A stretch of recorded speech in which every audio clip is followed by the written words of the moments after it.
Olá, bem-vindos a mais uma videoaula de microbiologia e hoje nós vamos falar sobre a incrível microbiota, que cada vez mais a ciência vem descobrindo o quanto esses bichinhos são tão importantes para a nossa vida. Vamos lá?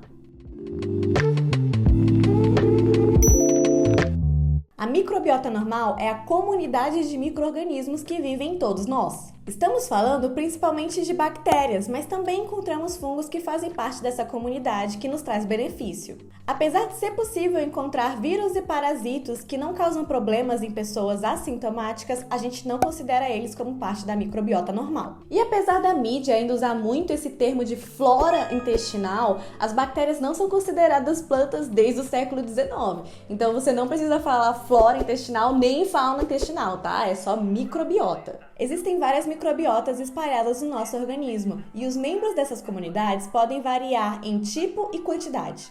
Mas fique atento, quando a gente fala de microbiota normal, estamos falando daqueles micro-organismos que normalmente encontramos nos seres humanos. Mas você pode ser colonizado temporariamente ou por longos períodos por outros micro-organismos. Nesse caso, eles não são considerados como parte da nossa microbiota normal. Nossas principais microbiotas estão na pele, no trato respiratório, no trato gastrointestinal e no trato genito-urinário. Entretanto, existem sítios estéreis, ou seja, lugares que você não deveria encontrar micro-organismos crescendo por ali. Como exemplo, nossos órgãos internos, como fígado, baço, rins, bexigas, também em locais do sistema nervoso central, inclusive o líquor, que é um líquido que protege esse sistema, no sangue e brônquios inferiores e alvéolos. Então, basicamente, os organismos da microbiota normal vão estar em superfícies corporais que têm contato com o ambiente externo, então na nossa pele, ao longo de todo o trato gastrointestinal, na vagina, no começo do nosso trato respiratório, enfim. Eles vão estar ali pela nossa pele e pelas nossas mucosas. Mas fique muito atento a uma coisa.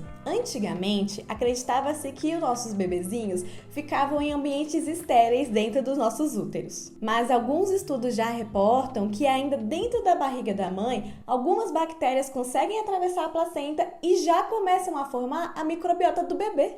E a partir do momento que eles nascem, essa microbiota já começa a ser influenciada. Inclusive, alguns estudos indicam que bebês que nascem de cesariana têm a sua microbiota mais relacionada com o ambiente e bebês que nascem por parto normal, ou seja, por via vaginal, têm a microbiota mais relacionada à mãe. Então, após essa colonização inicial, a microbiota do bebê vai evoluindo, só que ela é muito instável, ela fica mudando. Mas ali com 2 aninhos já, essa microbiota estabiliza e a partir daí ela continua evoluindo, mas ela já é muito mais semelhante à microbiota de um adulto.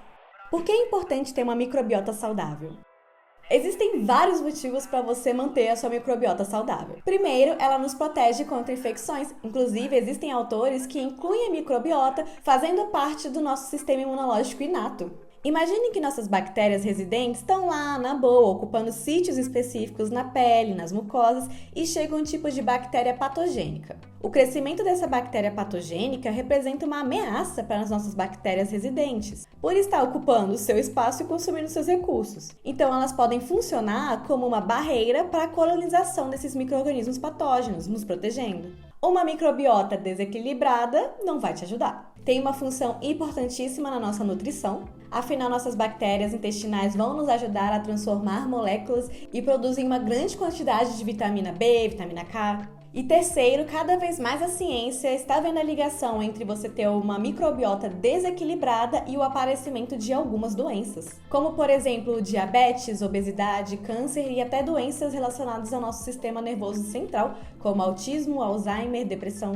Mas o que pode causar desequilíbrio nas nossas microbiotas? Principalmente o que você come. Imagine que existem vários tipos de bactérias no seu intestino. Cada bactéria vai ter mais facilidade em transformar diferentes alimentos, alguns carnes, outros vegetais, óleos e por aí vai. Entretanto, se você não tem uma dieta variada, principalmente se ela for muito concentrada em alimentos gordurosos, como fast food, o seu intestino vai com o tempo ficar mais povoado por bactérias que digerem esse tipo de comida gordurosa do que outros tipos de alimentos que você não costuma consumir. Então, para piorar o fato de que você já não supre o seu corpo com uma diversidade de nutrientes, os poucos alimentos contendo esses nutrientes que você consome podem não não ser corretamente digeridos ou absorvidos. Uma microbiota que não é diversa não é uma microbiota saudável e nem sempre isso é reversível. Segundo, medicamentos, principalmente antibióticos, afinal ele não vai distinguir a bactéria boa da bactéria ruim, ele vai matar tudo e nem sempre essa microbiota volta da forma que era. Terceiro, estresse, afinal nosso sistema nervoso está conectado com o nosso intestino, é por isso que quando a gente está em situações tensas, nervosas, dá aquela vontade de ir no banheiro. E quarto, ambientes assépticos. Então, se a gente não tem contato com uma diversidade de micro-organismos, logo nossa microbiota não vai ter uma diversidade de micro-organismos. Por isso, deixe a criança brincar na terra. Inclusive, alguns estudos sugerem que pode haver uma ligação no fato de que nos países desenvolvidos você tem maiores taxas de pessoas com doenças autoimunes. E com o fato de que essas populações utilizam muito mais antibióticos e vivem em ambientes mais limpos. Mas não se abale porque existem coisas que a gente pode fazer para tentar fazer nossa microbiota mais saudável, que são manter uma dieta saudável e fazer exercícios físicos regularmente. Entretanto, às vezes, algum habitante da nossa microbiota pode se tornar um vilão. Especialmente em pessoas imunocomprometidas, se uma bactéria de uma microbiota for parar em um local do organismo que não pertence, ela pode causar uma doença. Por exemplo, a Escherichia coli é uma bactéria que compõe a nossa microbiota do intestino. Lá ela não costuma nos causar problemas. Entretanto, se ela vai parar no nosso trato urinário, ela pode causar uma infecção urinária. Então agora você já entende melhor sobre a sua microbiota. Se esse vídeo te ajudou, não esquece de dar o like. Compartilha com seus colegas de classe, a gente tem videoaula de microbiologia, farmacologia, parasitologia. E aula que vem vamos olhar mais a fundo os antibióticos. Então segue o canal, ativa o sininho e não esquece de me seguir no Instagram e no TikTok para muito mais curiosidades sobre medicamentos e farmácia. Até mais!